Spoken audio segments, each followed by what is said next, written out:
cars. Used cars, it's hard to find out exactly what you're getting. When I was buying my used car, you got to check for rust, you got to take it in, and a lot of people just want something new with a warranty that they can have forever, right?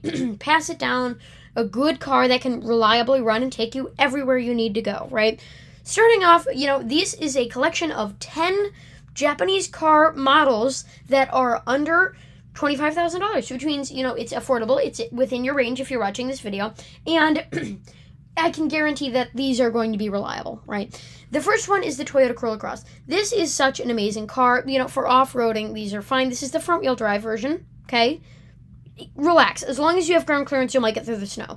That's a common misconception, is that if you don't have all-wheel drive, you're screwed. No, the reason why, front-wheel drive cars tend to do worse in the snow is because they're usually sedans, right? Low-to-the-ground sedans. They get stuck on snow, hard to get them up. As long as you have ground clearance, you are fine, right? All-wheel drive is for off-road, is more for on-roading and, gravel roads with sleet and hail and all that crap. And then four-wheel drive is, on a track, only temporary. So this would be great. I mean, it's just a nice car. For $25,000, it's not the 90s anymore where you're driving in a tin can with wheels without a radio. These are very nice. You, of course, get your hubcaps with the Corolla Cross.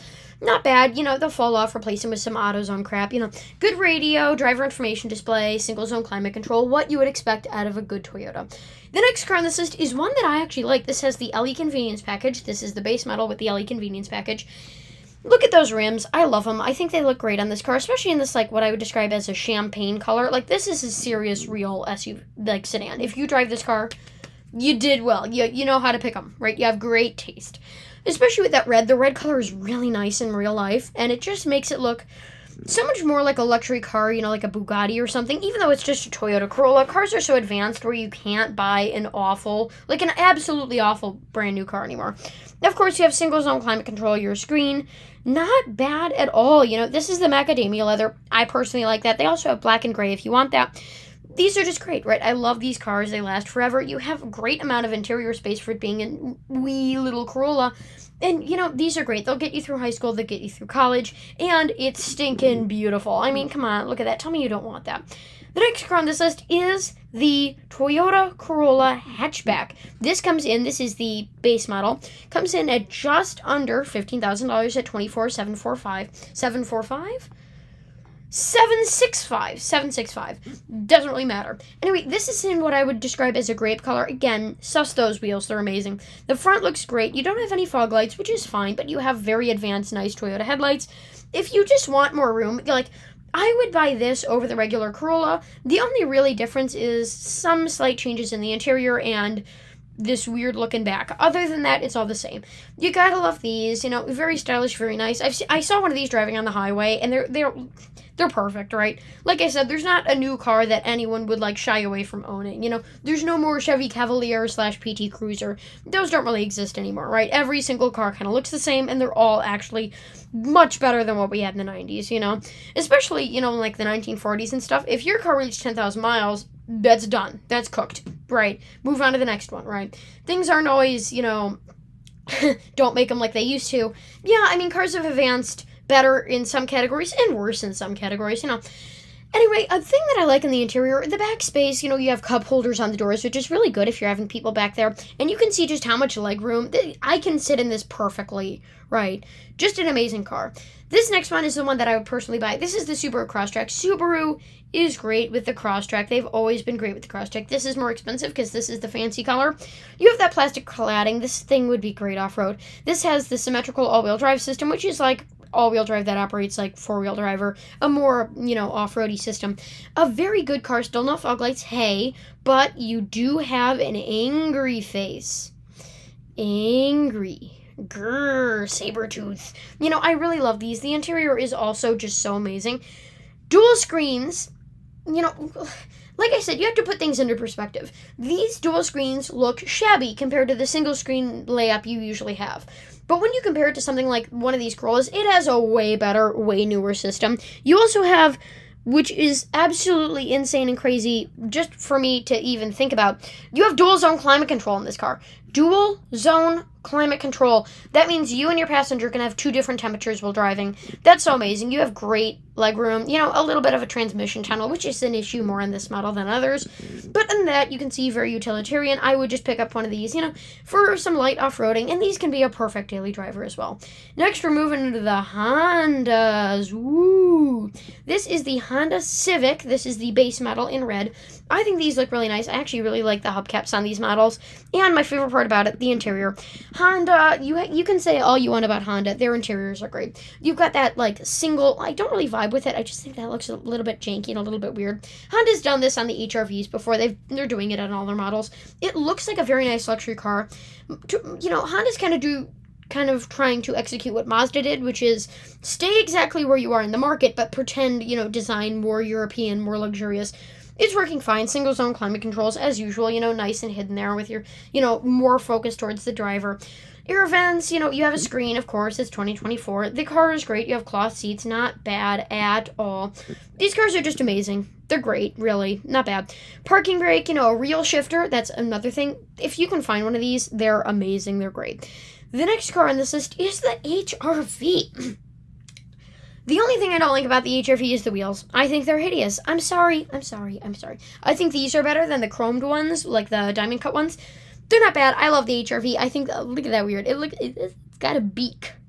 It's got a beak. It makes me happy about this car. But yeah, this is the fancy paint, which pushes it over, 25,855. Remember, this is, no. This is, paying an extra $400. If I remove this, then it's, 25,400 is the base price. I just wanted to show it to you in this seafoam green metallic because it's very nice. I would pay that extra $400. Seriously, these cars are amazing. The interior is also just great. I mean, you can see it there.